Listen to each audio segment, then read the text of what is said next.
संसार को महत्व देना। जिस कुटुंब में सबका आपस में स्नेह होता है, वहां लक्ष्मी, संपत्ति स्वतः आती है।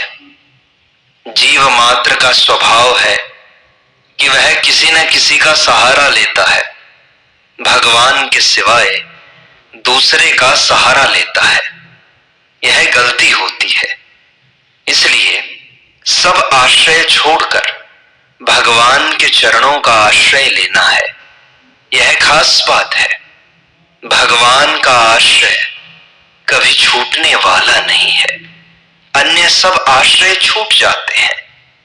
आश्रय लेना ही हो तो बड़े का लो, छोटे का सहारा लोगे तो रोना पड़ेगा।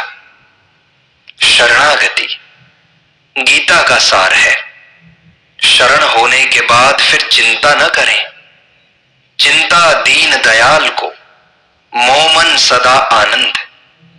जायो सो प्रतिपालसी, रामदास गोविंद। भगवान के चरणों का आश्रय लेने पर कोई भी बाधा देने वाला नहीं हो सकता। अधर्म को धर्म तथा धर्म को अधर्म मानना तामसी बुद्धि है। वास्तव में मूर्ति की पूजा नहीं होती, अपितु मूर्ति में पूजा होती है। अर्थात मूर्ति में भगवान की पूजा होती है। भगवान की पूजा मूर्ति पूजा नहीं है, अपितु अपने शरीर, मकान आदि का श्रृंगार करना मूर्ति पूजा है। शुद्धि, मजबूती, उम्र आदि की दृष्टि से भी देखें तो मूर्ति श्रेष्ठ है। आरती दर्शन के लिए और सत्कार के लिए है।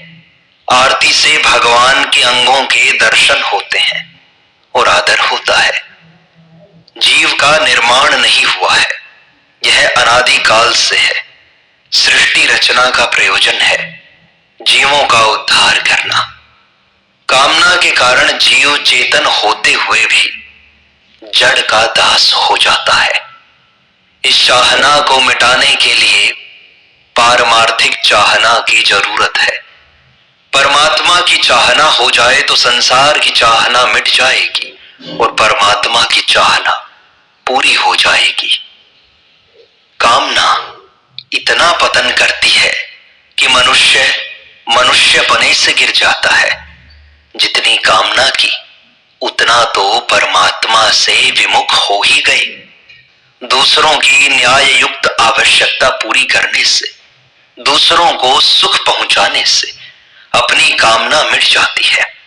मन, वाणी, शरीर से किसी का भी अहित चाहना बड़े भारी पतन की बात है।